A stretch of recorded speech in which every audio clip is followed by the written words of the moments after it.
NORAD modernization. Today's meeting is taking place in hybrid format, pursuant to the standing orders. Members are attending in person and remotely using the Zoom application. Before we continue, I ask participants to consult the guidelines on the table. These measures are to help prevent audio and feedback incidences and to protect the health and safety of the interpreters. I'd like to remind the witnesses and members, please wait until I recognize you by name before speaking. If you wish to speak, please raise your hand. For members on Zoom, please use the raise hand function. The clerk and I will manage the speaking order as best we can. For interpretation, use your earpiece and select the appropriate channel for either floor English or French, also available on Zoom. Again, all comments should be addressed through the chair. I'd now like to welcome our witnesses. We have Lieutenant General Jamie Spicer Blanchette, Commander, Royal Canadian Air Force. We have Peter Hammerschmidt, Assistant Deputy Minister, Infrastructure and Environment. Jonathan Quinn, Director General, Continental Defense and Advanced Capabilities, and Neil O'York, Director General, Fleet and Maritime Services, the Canadian Coast Guard. I'll now invite Jonathan Quinn to make your opening statement, and you have up to 5 minutes. Thank you. Thank you very much, Mr. Chair and committee members, for the opportunity to speak with you today about NORAD modernization and continental defense. My name is Jonathan Quinn, Director General for Continental Defense Policy at the Department of National Defense. So I'm responsible for several defense policy files, including continental defense, the Arctic, the Canada-U.S. defense relationship, and the military use of advanced capabilities such as space and cyber. It has been clear for some time that the world is becoming a more dangerous place and that Canada is not protected by its geography today in the same way it once was. In 1958, Canada and the United States created NORAD, which remains the only binational military command of its kind in the world, because our leaders at the time recognized that the best way to defend our shared continent from aerospace threats is to do it together. That remains the case today, especially as those threats become more and more sophisticated and the geopolitical environment more and more volatile and complex. In Canada, we've been on a path for a number of years now to dramatically enhance our domestic and continental defense capabilities, including through NORAD. In 2017, the government released Strong, Secure, Engaged, a defense policy that committed to several major procurement investments, with many relevant to the defense of Canada and North America. This includes River-class destroyers, Arctic and offshore patrol ships, future fighters, maritime patrol aircraft, and remotely piloted aircraft systems. Many of these projects are beginning to come online. Then, in 2022, the government announced a new package of investments specifically focused on modernizing Canada's contributions to NORAD. La modernisation du NORAD vise à fournir les capacités essentielles. NORAD modernization is focused on delivering key capabilities to counter these threats.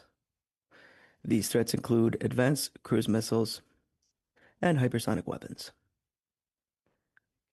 Arctic Over-the-Horizon Radar is one of our flagship programs and will form the backbone of a new system of systems to detect and track threats in our northern approaches.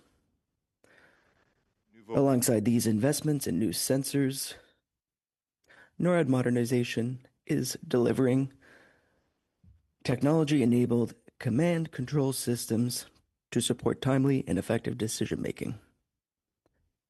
Air weapons, significant infrastructure investments, and support capabilities, particularly in Canada's north,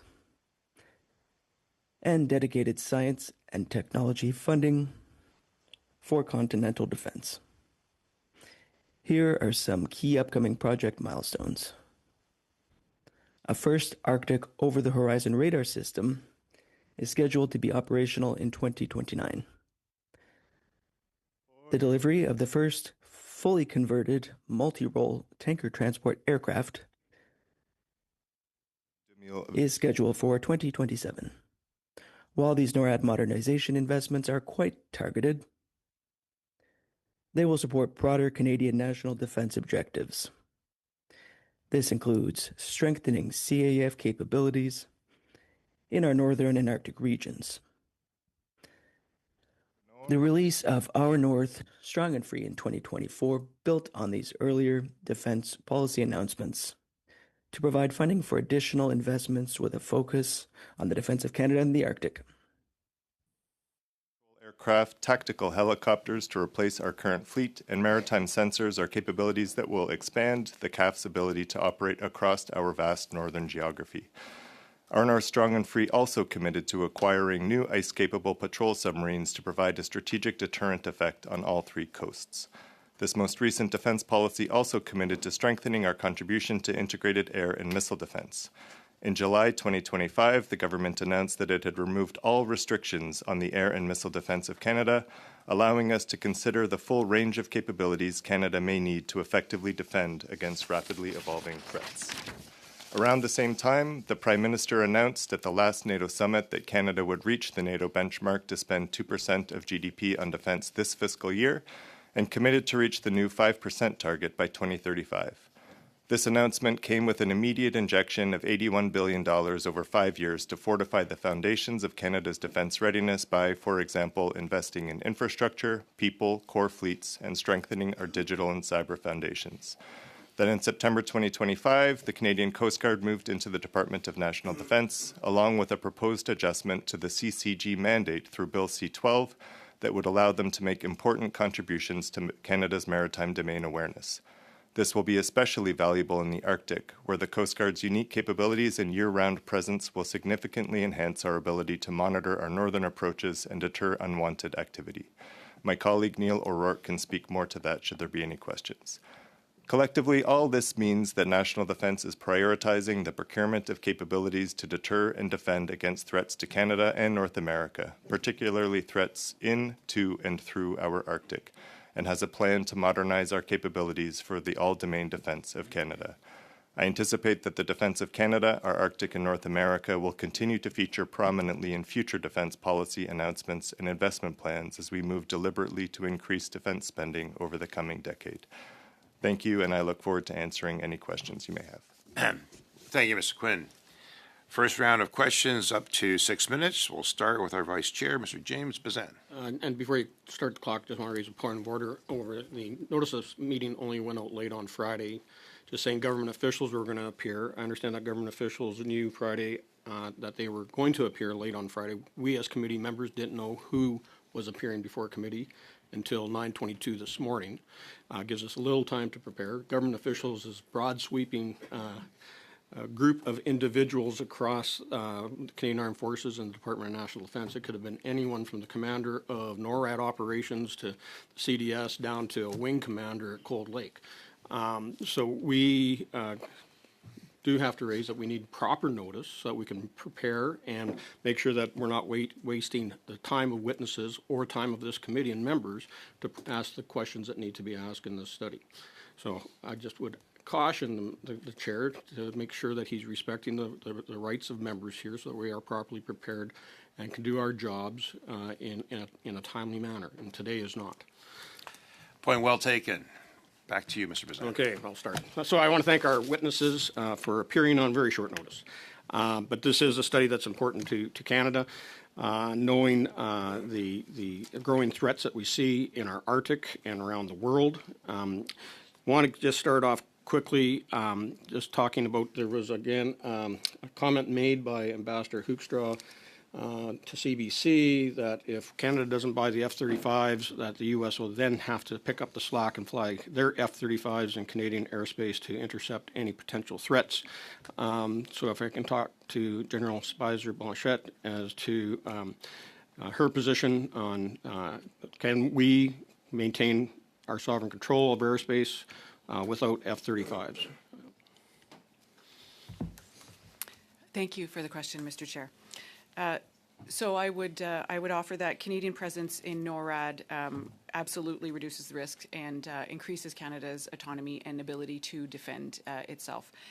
The F-35 is one of the capabilities that Canada has decided to procure in addition to several others that are part of an overall system of integrated air and missile defense that will ultimately strengthen Canada's ability to So the F-35, though, would be the most interoperable from the fighter jet platform requirement that we would have and would be the best one to put Canadian pilots in to protect themselves and protect Canada?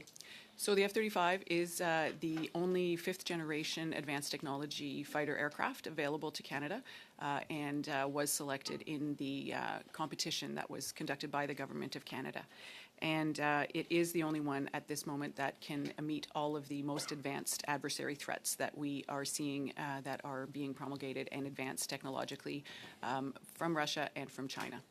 Thank you very much. I appreciate that. We know that we're buying a minimum of 16 F-35s. The infrastructure to support those F-35s continue to be behind schedule, whether it's the extension of the runway at Inuvik, whether it is the added security needed, both cybersecurity and physical security at our wings and forward operating locations.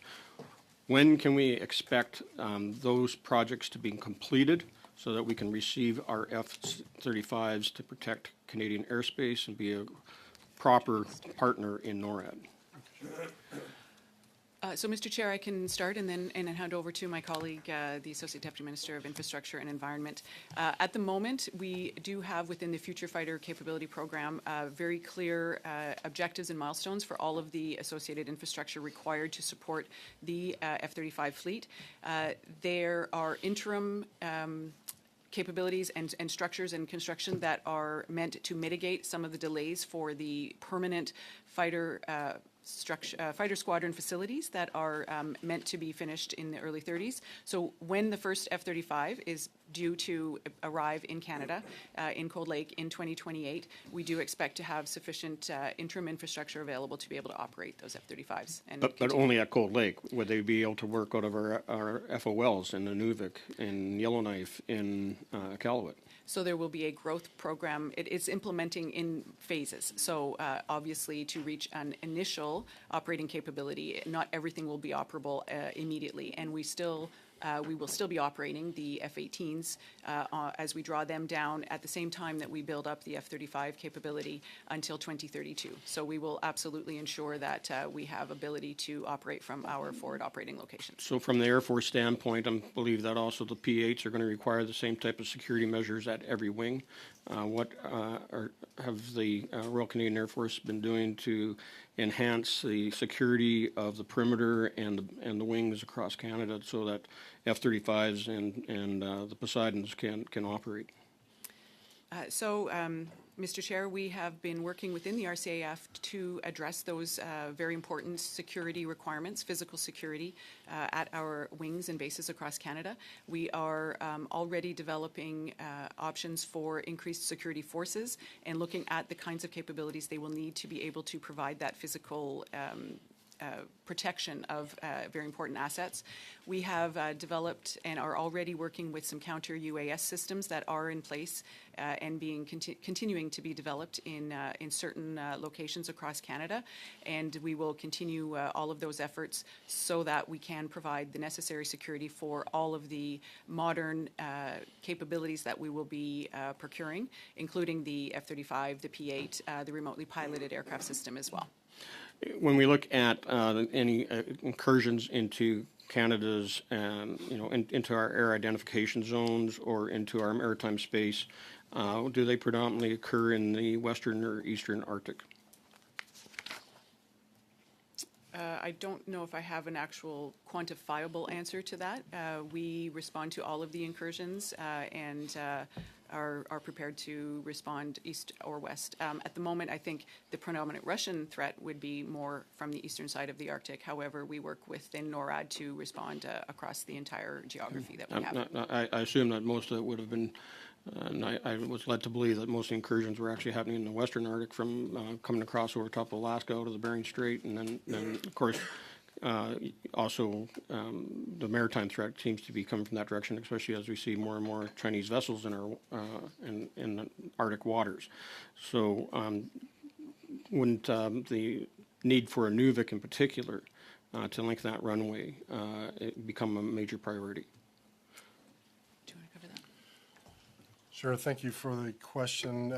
Certainly on Inuvik, we recognize that we need to make some infrastructure improvements quickly there. And in fact, as you noted, the runway work is underway. It is a bit delayed because there is some permafrost issues that have to be dealt with. And so we're taking the appropriate amount of time to get that done.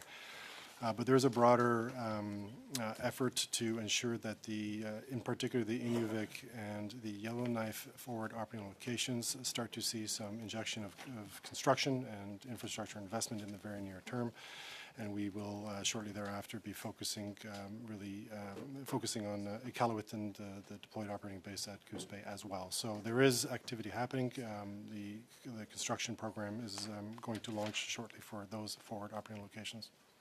Thank you. Ms. Vivian Lapointe, you have up to 6 minutes. Thank you, Chair. Mr. Quinn, you mentioned in your opening statement that several defense investments are about to come online. Can you share some details of those with the committee? Yes, absolutely. I'd be happy to do that. And I'll start. And given that a lot of the investments are Air Force related, I would maybe invite General Spicer-Blanchette to amplify as well. So from a NORAD modernization perspective, there's a huge focus on domain awareness. So we have Arctic over-the-horizon radar that's set to come online based in southern Ontario in 2029. Polar over-the-horizon radar system, which would be physically located in the high Arctic, that would come online a little bit after that. There's still a little bit more research and development to do to deal with some interference from the auroral oval in that part of the world. Additional sensors as well that we call them crossbow. Those are a bit more sensitive, so we won't be able to get into details on what those are at the moment. Also, really significant investments in command and control. So with all of that data coming in from new and existing sensors, we need to enhance our ability to digest it using artificial intelligence, machine learning, and translate that into operationally useful information that will reduce decision time in the event of a crisis. In addition to that, we're investing in air-to-air refuelers to extend the range of our fighter aircraft. Really significant investments as well in our northern infrastructure that Mr. Hammerschmidt could speak to in more detail. More recently, in our North Strong and Free, we're investing as well in underwater maritime sensors and uncrewed underwater vehicles to make sure that we don't have blind spots in the underwater approaches to Canada and the Arctic as well. Airborne early warning and control aircraft, which is a real priority capability for NORAD in terms of commanding and controlling other fighter aircraft from the air. And providing additional early warning capability as well. We're putting in a new Arctic ground station to enhance the collection of intelligence in the Arctic, space projects as well, both for polar communications and surveillance from space. And as well, as you know, there's a project underway to replace our submarine fleet with a new fleet, and that is progressing really well. So those are a few examples, but I would maybe invite, if there's time, General Spicer-Blanchette to amplify if I've missed anything. So in fact, that was a fairly thorough list of that there isn't as much to add on. However, I would emphasize the space projects that were mentioned. So the Enhanced Satellite Communications Project, Polar, and the Defense Enhanced Surveillance from Space Project, which are key contributions and very cutting edge in terms of what Canada is going to be able to contribute to its own defense and certainly continental defense with world-class capabilities. The Future Combined Air Operations Center capability speaks to the command and control that Mr. Quinn mentioned, because as we know, the defense of North America is about much more than just the air platforms that we're flying. It's very, very important to be able to enable those aircraft to communicate. It's about sensing threats and detecting them. So the domain awareness that he mentioned is very much key, and many of the projects are designed to enhance our ability to sense and detect threats, then decide from a communication standpoint what must be done about them, and then have the necessary effectors to be able to ultimately defeat those threats and provide the credible deterrence that is necessary to protect North America. Lieutenant General, are there lessons from some of the recent global conflicts that we're seeing and crises that have helped directly shape how NORAD modernization is being implemented today? You talked about the need to detect threats ahead of time. That might be part of the answer. But are there lessons that we have learned and are looking at as we modernize NORAD? Thank you for the question. So I would say there are many, many lessons, not the least of which we need to be able to modernize rapidly to keep pace with the speed with which adversaries are evolving their capabilities. And certainly the investments have to balance the operational necessities and autonomy, but there is much value to be working with allies and partners. So I think that Canada has tremendous opportunities and is on a path right now in the current NORAD modernization efforts to be able to meet those adversary threats and to increase strategic autonomy and, in concert, ability to work with allies and partners, which is going to be very key as we see what is happening around the world. There's much uncertainty and increased volatility, and that's the environment that we need to be planning for.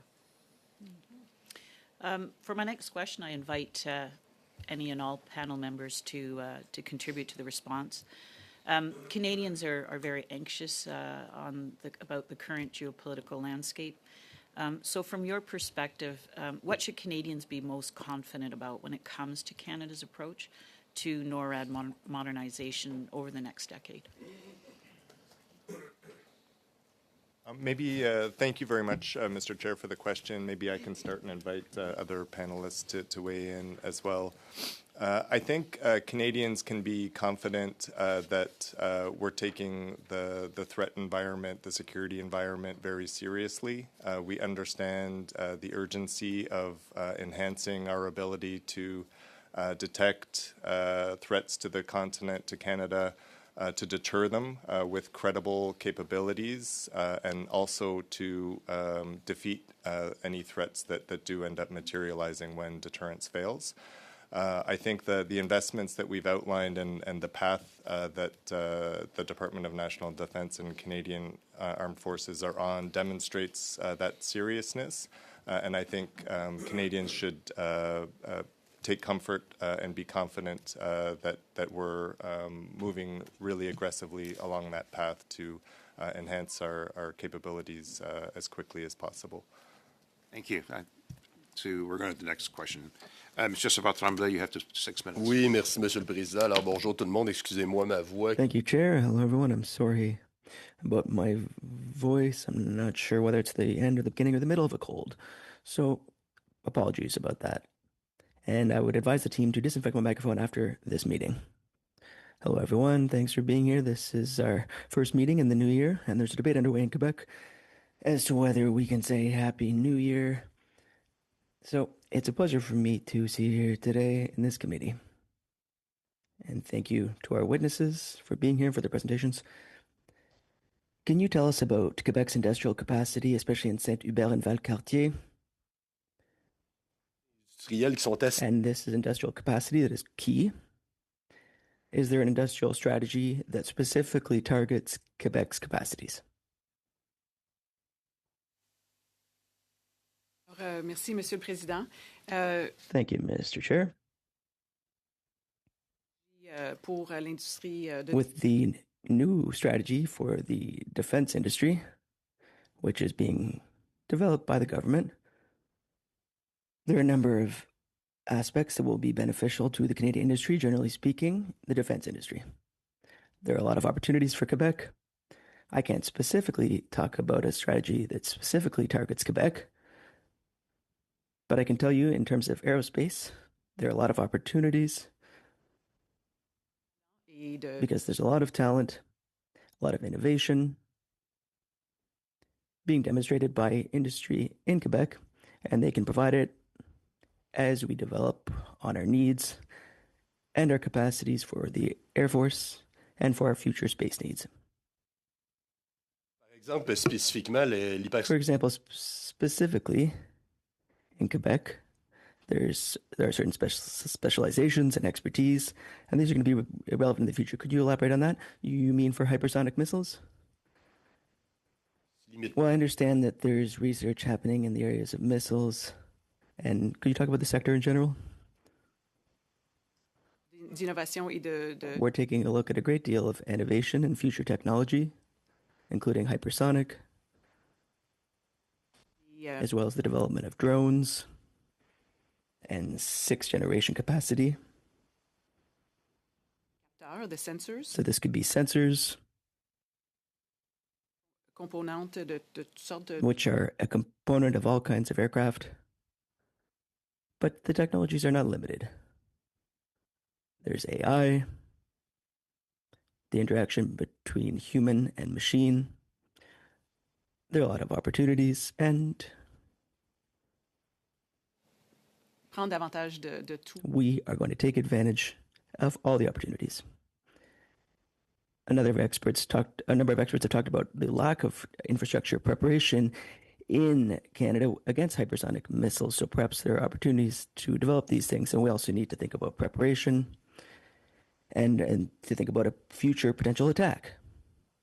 So you're saying that we're modernizing sensors, and that will allow us to respond to things. And there's AI. You've given a number of examples.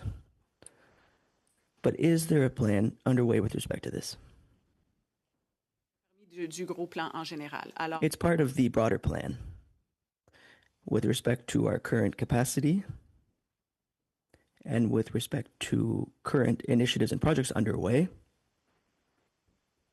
ça va nous placer pour justement pouvoir We're going to be situated to better integrate Canadian companies in order to take a look at all the options available. I'd like to ask you a question, and we didn't think we'd have to ask it. So, and I'm not sure if you're going to answer or someone else. We know that relations are quite tense with our southern neighbor. They're less stable. It's still an ally, of course. So the majority of our surveillance capacity and in defense are focused on the northern border.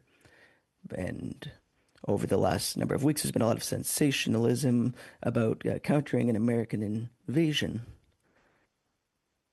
But it's not because we're seriously preparing for it. And I hope we'll be able to end this sensationalism. But is there something being prepared with respect to the southern border? And I'm not sure if you're going to answer or someone else. Merci pour la question, Monsieur le Président. Thank you for the question, Mr. Chair.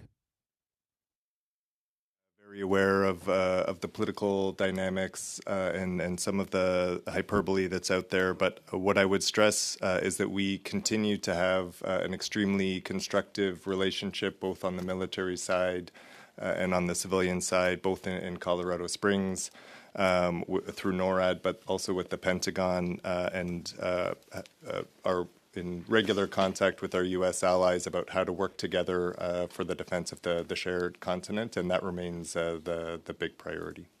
Thank you. Donc, vous êtes pas du tout en train de dire on est en train de voir le You're not saying that you see the South as a new threat, and we're not bringing things from the North down to the South. It's not an extreme emergency, but there is still collaboration. Can you confirm that?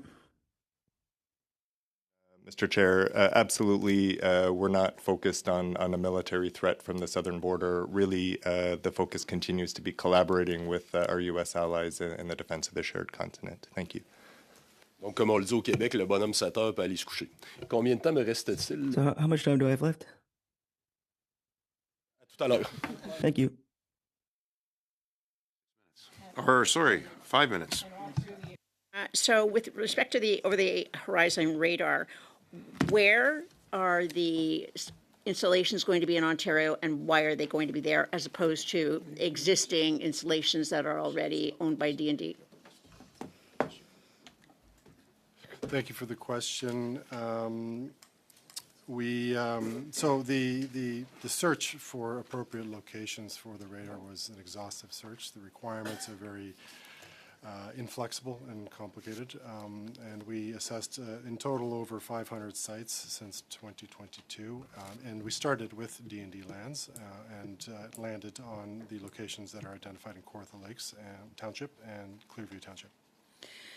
Okay, how long is the existing north warning system going to be operational?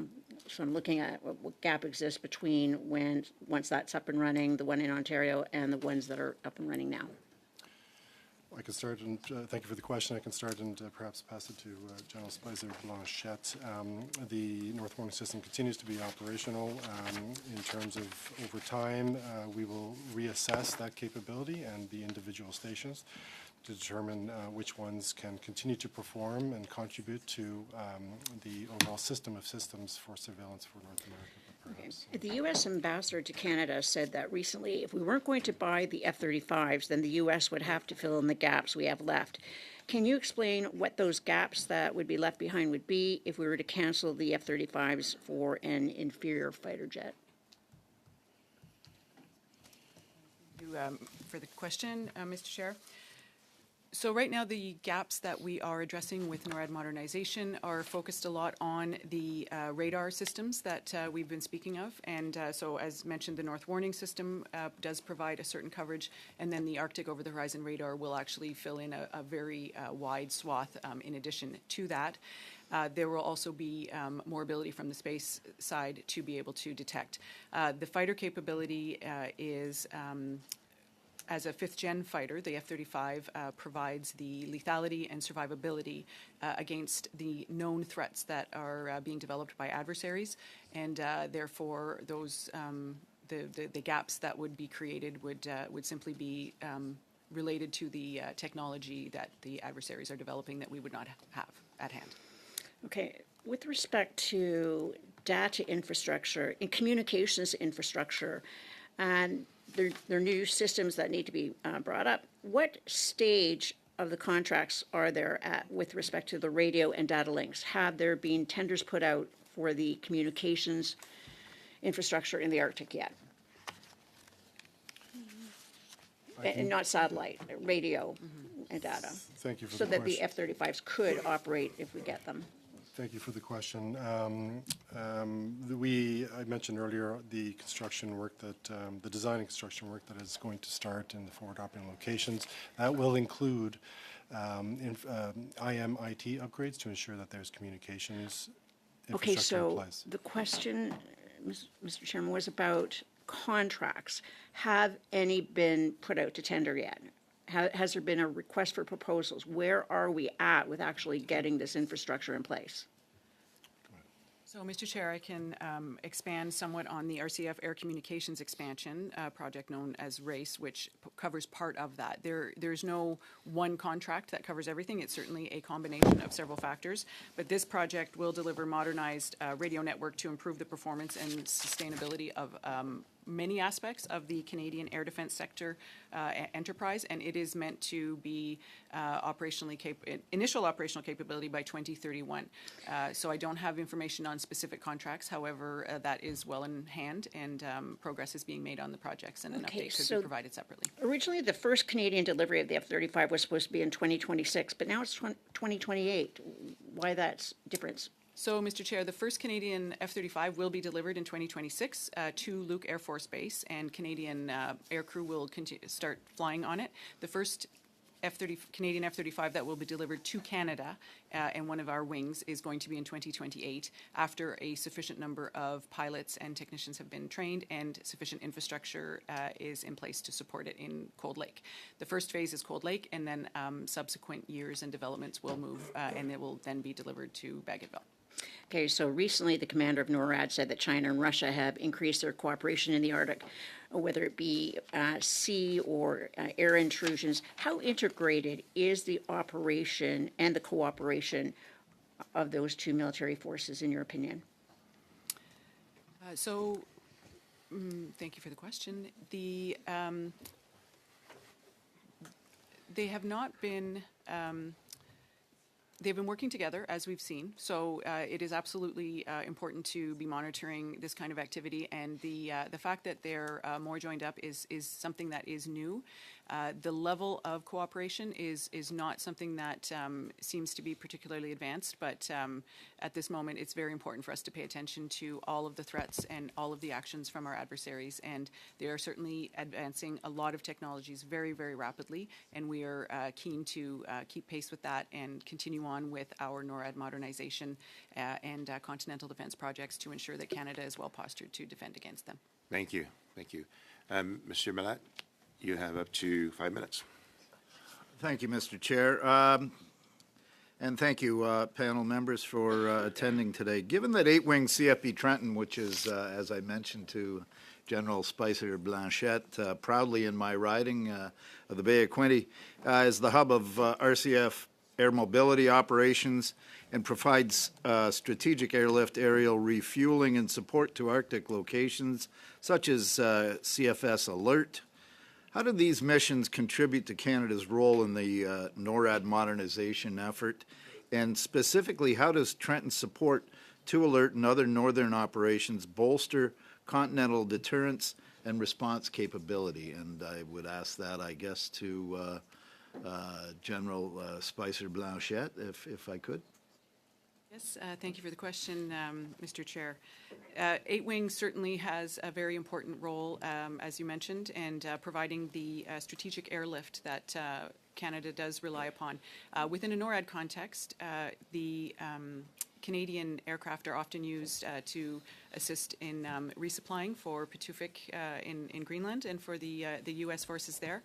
I would offer that even outside of 8-Wing, the Royal Canadian Air Force has many assets that continue to exercise with our NORAD partners on a routine basis, and the collaboration is very, very strong. The Canadian contribution is very positive and is quite solid and is seen as an important contributor. Further to that, I guess on a more nuts and bolts question, is the existing infrastructure at 8-Wing and its alert unit, such as runways, hangars, fuel storage, command facilities, sufficient to support increased NORAD-related operational tempo vis-a-vis the pace and intensity of operations over time, I guess, is my question. Perhaps for Mr. Hammerschmidt as well. Thank you for the question. I think there is a broad recognition that there needs to be a significant infusion of investment funding for infrastructure across all of our operating locations that support NORAD, and that was one of the key pillars of the NORAD modernization announcement and the funding that flowed from that. So places like Alert, they do need a lot of work on their runways and accommodations and fuel facilities and logistics, and Trenton too. And so we do have an active infrastructure program that is directing resources to all of those sites and bases across the country that support the NORAD mission. And with regard to 8-Wing in particular, we will start to see investment in the infrastructure that will support the Strategic Tanker Replacement Project, STTC, in the second half of this year. So we're going to get to see construction begin there soon. Very good. Thank you.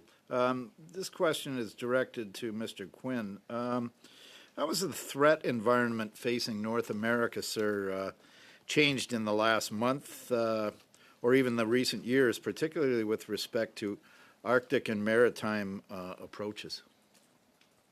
Thank you very much for the question, Mr. Chair. I'll say a few words, and then I know General Spicer Blanchette may have more to add on this one as well.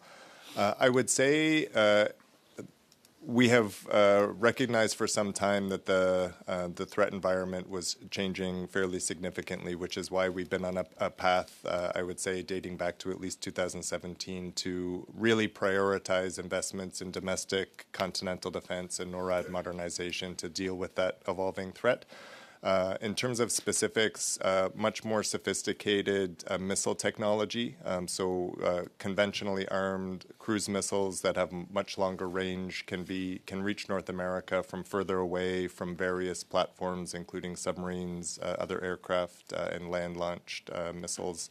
The idea of hypersonic weapons has come up already during the appearance today, so that's a significant threat. I would say as well, in addition to aerospace threats, we're seeing lots more activity in what we call the gray zone. So cyber threats to our critical infrastructure, cyber espionage, and that sort of thing is also a real concern. Not necessarily always a national defense lead to prepare for and to defend against that full range of threats, but we work very closely with our colleagues across the federal government to do that. But maybe, General, would you like to add anything to the threat environment? Certainly, Mr. Chair. Thank you. So As mentioned, China and Russia have both demonstrated systems, hypersonic glide vehicles, long-range cruise missiles, fractional orbital concepts that are explicitly designed to evade North American warning systems. So these are driving the modernization efforts that contribute to NORAD modernization, continental defense, and allow us to reduce or to address the reduced warning time that comes with these advanced threats. In an era of strategic competition, all of the parties are developing and advancing their technologies to hold Western, North America and Western allies at risk, and therefore that is, of course, driving us to address that and work on developing increasingly lethal capabilities so that Canada can continue to accelerate and modernize its ability to defend. A transition to interoperable fifth-generation capabilities will enable Canada to remain a reliable partner in NORAD and also, importantly, in NATO to contribute meaningfully to that collective defense. Thank you. Thank you very much. Monsieur Savard-Tremblay, you have 2.5 minutes. Merci. Avez-vous des échos quelconques? Parce on sait que l'équilibre géopolitique, il est... We know that the geopolitical balance is a little bit off kilter. We've spoken about the Chinese threat, the Russian threat in the Arctic. What is the current situation? I was going to say agitation, but there's also something going on in the Arctic from their point of view. Do we have any information? Are there any exercises? Have there been any sorties? In short, what's going on now exactly?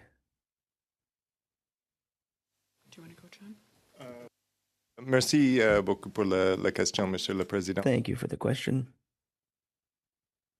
Lots of activity, lots of interest in the Arctic, lots of dynamics at play, including the changing physical environment through climate change. So Canada's north is warming at somewhere between 3 and 4 times the global average rate, which is changing the physical environment in ways that are increasing the amount of interest from potential adversaries in the region. So we are seeing more activity from China, from Russia, some dual-use activity as well, where there's scientific expeditions that can also inform governments about future military operations and that sort of thing. So it's something that we monitor extremely closely with existing capabilities, and that we're investing heavily in terms of enhancing those capabilities so that we can continue to keep up with the level of activity and interest in the north. Maintenant aussi, concernant le Dôme d'Or, qui est une... And with respect to the Golden Dome, and this is something that comes up sporadically, the expression Golden Door has come about under Mr. Trump. We've spoken about it a number of times. It seems to be quite intense in the official discourse, but it's disappeared over the last few months. And we've talked about things like Star Wars ever since the Reagan era. So currently, are there formal discussions on this, or are we just talking about public declarations? La question. Thank you again for the question, Mr. Chair. We tend to refer to that as in Canada. NORAD has been very actively involved in integrated air and missile defense for many years. A lot of the investments that we've been talking about today will continue to enhance Canada's contributions to that, particularly on the domain awareness side of things. Through our colleagues at NORAD, we're constantly in touch in terms of figuring out what the gaps are in defending against evolving threats, figuring out where Canada can add more value through capability investments. I would point out as well that in the most recent defense policy, Our North Strong and Free, the government committed to explore what more Canada can do with respect to integrated air and missile defense. So that's under active analysis right now, and we expect as we move forward to reach the new NATO 3.5% and 5% defense targets, that'll be a key focus and prioritization as we explore how to invest those additional funds. Merci, Mr. Quinn. Mr. Anderson, you have up to 5 minutes. Thank you very much. This question is for either Lieutenant General Spicer Blanchette or Mr. Quinn. What is can you give us an update on the 11 Sky Guardian drones in terms of the delivery? So, Mr. Chair, I can say the remotely piloted aircraft system project is underway, and we are still working towards an initial operational capability in 28, which would see the first one coming to Canada in approximately 2027. So right now everything is on schedule, and the next work as we prepare for the capability is the personnel required. So we're looking at what training requirements are required to be able to generate the forces to be able to operate and, of course, sustain the Sky Guardians. Okay, thank you. And in the context of their communications, especially satellite communications, are those hardened against EMP? Will they be? Against electromagnetic Yes. pulses. So we will have the appropriate protection suites and electronic systems measures. Okay, that is a yes then. Yes. Perfect. I know that we've talked about continental defense. Continental defense, the term itself implies a more geostrategic context because obviously there's defense against something. A lot of Canadians, I think, see the defense of Canada as sort of a castle that we fix our defenses without much regard for the external context. And I think it has to be looked at in a geostrategic context. And looking at it through that context, first of all, have we learned lessons from the Ukraine war? That would be to you, So, Lieutenant yes. General. Thank you, Mr. Chair. Of course, we have learned many lessons from the Ukraine war, and in fact, it is driving our analysis on how we will be operating more effectively in the future geostrategic environment, and how do we present military forces, and what does that mean? The proliferation of drones is something that is, of course, all of our allies are learning from that, and also there are a lot of lessons that have to do with how we engage our defense industrial base and how we better incorporate the ability to leverage innovation and more rapid production and acquisition. So I would say that there are many lessons and that we are absolutely working as quickly as we can to implement what is possible. And would you say that we have benefited from our close association with Ukraine and our defense of Ukraine in gaining those lessons? Mr. Chair, I believe it is safe to say so. We are working closely with our Ukrainian partners and No, Canada. I guess my question may have been a bit unclear. What I'm saying is that we are not passive observers to this war. We are actually engaged in it in some sense. And I'm saying because of that engagement, are we actually learning something, or are we just learning it from watching it as passive observers? My understanding is that we are learning from that engagement. Thank you very much. With regard to the F-35, I think a statement has been referenced by the Americans that they will have to take over the defense, that aspect of the defense of Canada if we do not buy the F-35. I want to talk a little bit about that. In war games that we went to with senior military personnel here, the F-35 is, when it is used on the battlefield, in a battle space, the other side doesn't even get a turn because by the time the munitions released by the F-35 hit, the F-35 is back out of range again, never having been seen. I did have an opportunity to speak to another lieutenant general in the Air Force, and that's a very small club, at a recent conference, and I asked him for 2 points, or just give me a point, the reason we need the F-35, and he made 2 of them. One was an integrated comms and targeting system that is essentially point and shoot, which no other aircraft that we have has that. The other one is, to me, definitive, that the minute you strap a missile or an external fuel tank on a Gripen, it becomes visible to whoever can see it. F-35 is not in that same context. So we can confirm this for me. We cannot operate the Gripen in a forward operating position in the Arctic with any chance of success relative to the F-35, which I understand the pilot can look from inside the cockpit and see what external radar can see and trim the wings and trim the speed and so on to optimize that stealth capability. So I'm looking for confirmation that the F-35 can operate in a forward operating position, whereas the Gripen is going to have a lot of trouble doing that. Is that a fair statement? If you're going to reply quickly, because we're running out of time.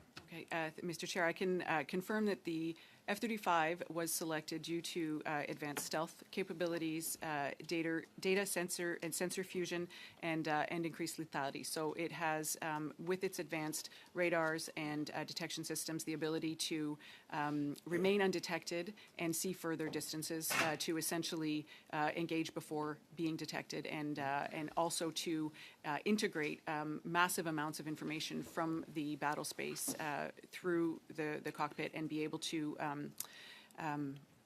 I guess, think more in terms of doing a lot of those calculations for the pilot. And all of these things have led to the F-35 being selected and being what would be necessary against adversary fifth-generation threats. Thank you so much. Thank you. Ms. Sherry Armanado, you have up to 5 minutes. Very much, Mr. Chair, and through you, I'd like to thank the witnesses for being here today. I want to start with Mr. O'Rourke. If we could talk a little bit about the integration of the Coast Guard into Department of National Defense and what that capability does to enhance our maritime awareness with respect to NORAD. If you could elaborate a little bit on that and the integration of the Coast Guard. Thank you, Mr. Chair, for the question. So there are really two big changes, I guess, that have kind of the integration, obviously, of Coast Guard moving over to national defense. But then there's Bill C-12 and what's being proposed, the language with regards to the Canadian Coast Guard taking on an evolved role in maritime security. So post C-12 Royal Assent, should it get there, essentially we will be able to take safety information and legally share it with security, intelligence, and defense partners to be able to help with the security and defense, including, the NORAD modernization. If I talk a bit about the integration itself, obviously we are part of the defense team now. There's a lot of different reasons why we see that this is a good fit. Everything from Arctic operations to infrastructure to increased interoperability. And maybe what I do is just highlight a couple of very specific examples quickly of things that we've already done. So as an example, working with the Air Force, we have actually, they have done crew changes for us. So we typically every 4 weeks have to fly our crew to a location, bring the crew home. This is typically done through commercial airlines. Increasingly, that's becoming challenging to find availability, and so the Air Force has actually already helped us out in this regard. So that's a real kind of change just in the last couple of weeks. A lot of work around R&D and getting prepared for a possible eventuality of C-12 receiving Royal Assent, where we're looking at increasing sensor capabilities on our ships. And again, being able to leverage the work DRDC and CAF has and is doing is very beneficial. And maybe the last one, I just talk about exchange of expertise. The Canadian Coast Guard has world-leading expertise in operating in ice, and that's something that we are sharing with our RCN and CAF partners. As an example, we've already had RCN folks come to our Coast Guard Academy to take some of our ICE Navigator courses. And as an example, in the coming weeks, we'll be joining some of our CAF and RCN members with the Chilean Navy, where they'll be sailing to Antarctica. And two of our commanding officers with significant ice experience will be along to help coach and mentor both RCN captains and members of the Chilean Navy. Thank you. And I want to thank you for explaining clearly the fact that right now the Coast Guard cannot provide security information to our allies without that change in regulation in terms of the Fisheries and Ocean Act. Is that correct? Yes, that's correct. Okay. Yes, that's correct. Thank you. Thank you. My next question is for Mr. Quinn. I'd be remiss if I didn't ask the question that I think a lot of Canadians are curious about. Can you talk a little bit about the situation with Greenland and why this is, it's important that Canada stay firm with our partners on the defense of North America in terms of the NORAD context. If you could elaborate a little bit about what is going on right now. Absolutely. Thank you very much for the question, Mr. Chair. I would say, first and foremost, I would just start with, as the Prime Minister has said, that Canada supports the sovereignty and territorial integrity of Denmark, including Greenland, which must be respected in accordance with international law. We'll continue to work with Denmark, Greenland, and the United States, as we've been talking about today, to fulfill our shared responsibility for defense and security in the Arctic.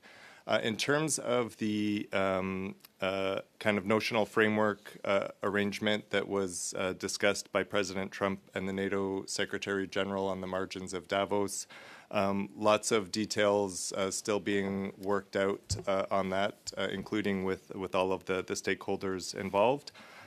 I think Canada would be supportive. One of the reported pillars of that arrangement would be the launch of a new NATO exercise operation in the Arctic, which Canada is supportive of. And as one of the 7 Arctic states that are also members of NATO, we would certainly expect to play an active role in the planning of that operation should it come to fruition. But I would just say, first and foremost, we really agree with all of our allies that the Arctic is changing rapidly, that there are, as we've been talking about today, rapidly evolving threats to Canadian and allied interests in the region, and that we need to work together, all together, Arctic states through NATO as well, to secure the region and make sure that our interests are advanced. Thank you, Mr. Quinn, Ms. Raminato. Mr. Kibble, we're running out of time. You may have maybe a minute or so if you want to ask a few questions. I think we should ask for extension. I'm sure the witnesses Well, are we do have prepared to- in-camera afterwards, and I don't want to take up too much of that time, but if so be I it. think we should but get the next round. Are we in concurrence We have our at a witnesses few? here, and our expertise is here. This is important information.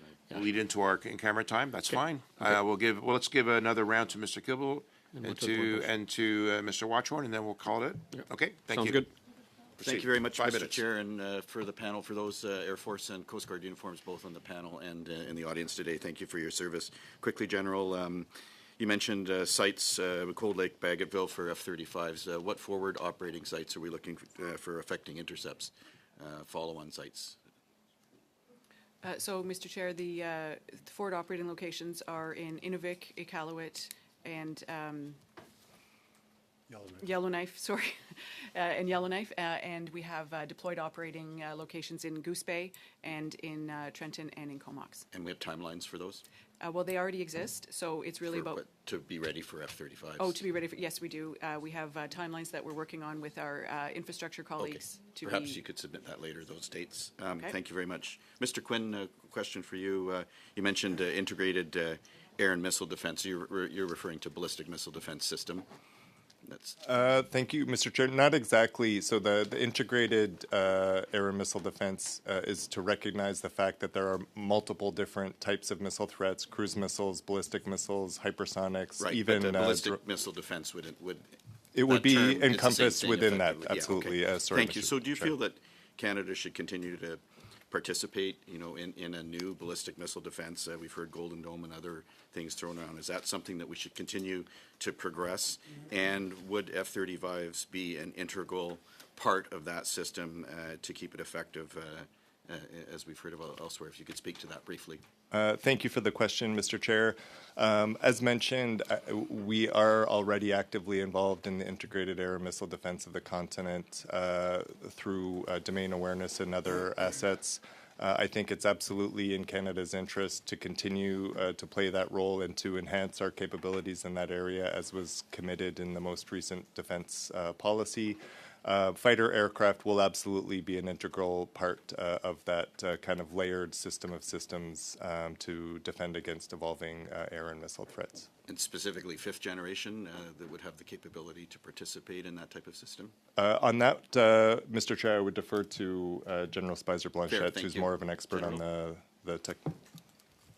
Mr. Chair, so the right fighter that can meet the current threats would be the correct answer to that. So in that case, it is the fifth generation, the F-35, that has already been evaluated and selected.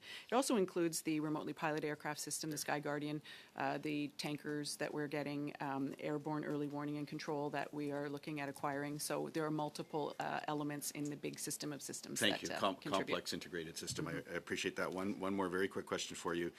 We know, as we discussed earlier, the North Warning System is is scheduled to expire now, and it's still operating. But the planned Arctic over-the-horizon radars, are they going to be able to handle the aerial threat of hypersonic missiles for detection?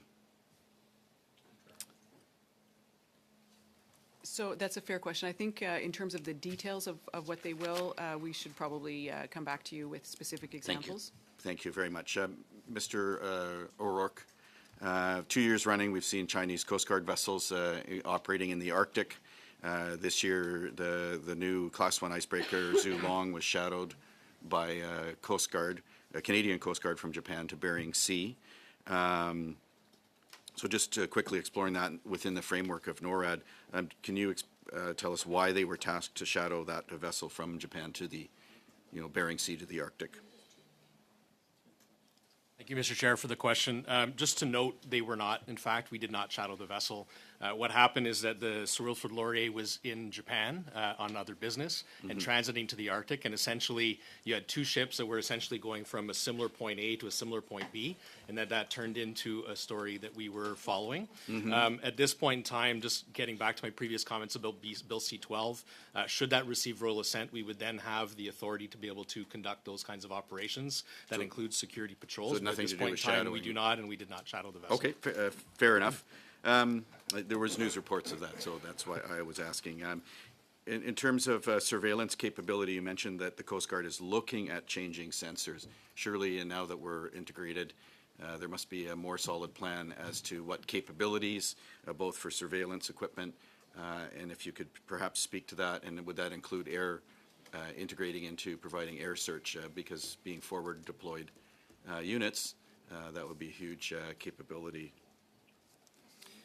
Yeah, thank you again, Mr. Chair, for the question. So at this point in time, we are in the midst of kind of doing an assessment of all of the capability. We do, of course, have capability on all of our ships today, and immediately any change or royal assent of C-12 will mean that we will be able to take that information that we currently collect and share it for security and defense purposes. But at the same time, we are working with our CAF partners to examine, as an example, what the RCN has on board, what might make sense on our Coast Guard vessels, and looking at the whole array of everything from the new ships that are under construction. Do we want to pivot all the way through our current vessels, and whether we may not, we may want to retrofit. So there's a lot of work going on behind the scenes. I'm not in a position today to give you specifics. I think things like air search radar are one of the many technologies that are currently being assessed and considered. Fair enough. Thank you, Mr. O'Rourke. Mr. Kibble, Thank you, Mr. Chair. I'm sensitive to our witnesses who have a prior engagement. So, Mr. Watchorn, the last 5 minutes is for you, and back to you. Merci beaucoup, Monsieur le Président. Merci à vous. Thank you, Mr. Chair. Thank you, everyone, for being here today. I'd like to explore the question of submarines. We're going to acquire submarines in the near future. And so how will submarines be integrated in light of the options that we have with NORAD? Merci pour la question, Monsieur le Président. Thank you for your question, Mr. Chair. Panel today, but what I would mention in response is that NORAD has a really important maritime warning function. So the more kind of platforms that Canada is contributing, whether it's surface assets, under surface assets such as submarines, uncrewed systems, sensors, the more we will be contributing to that maritime domain awareness picture, which is critically important to the NORAD maritime warning function. Bon, ben merci. Si on continue. And if we could continue, and not in the same vein, but we have Mr. O'Rourke here, so we're going to acquire 2 Polar Max icebreakers in the near future. How will these vessels be used in the NORAD context? Merci encore pour la question, Monsieur. Thank you for the question, Mr. Chair. So the 2 vessels will provide us with a capacity that's different from the one today. They'll be able to operate in the far north all year round. And there are discussions with the Inuit who use the ice, and it's very important. But there is a way to operate and to protect the ice used by the inhabitants of the north. We would have the capacity to go to the upper Arctic, the high Arctic, and the two vessels will provide us with sensors that will allow us to see what's going on differently from all the other things we mentioned today.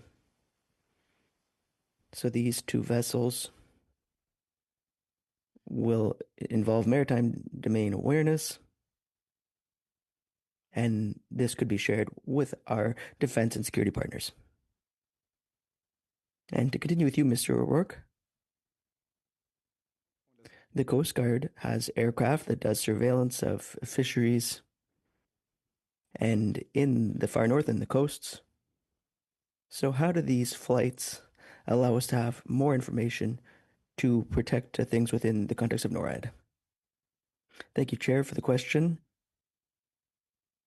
You mentioned a capacity which is currently done by Transport Canada, but the government will soon transfer this responsibility to the Coast Guard and to National Defense. And so with these aircraft Dash 8s, we'll be able to effect flights, and this has to do with C-12. And if C-12 passes, then even this summer, we would have a new capacity. For the purpose of national defense, we'd be able to collect information in the far north. So that's why it's so important that we approve C-12. You don't have to answer. Thank you very much. I understand that you have another engagement, so I won't ask any other questions. Thank you for being part of our panel, and thank you for protecting our country. Hard stop. I appreciate the witnesses coming before us. It was very enlightening. Folks, I'm going to suspend for a few minutes before we go to in camera. Thank you again, everyone.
you.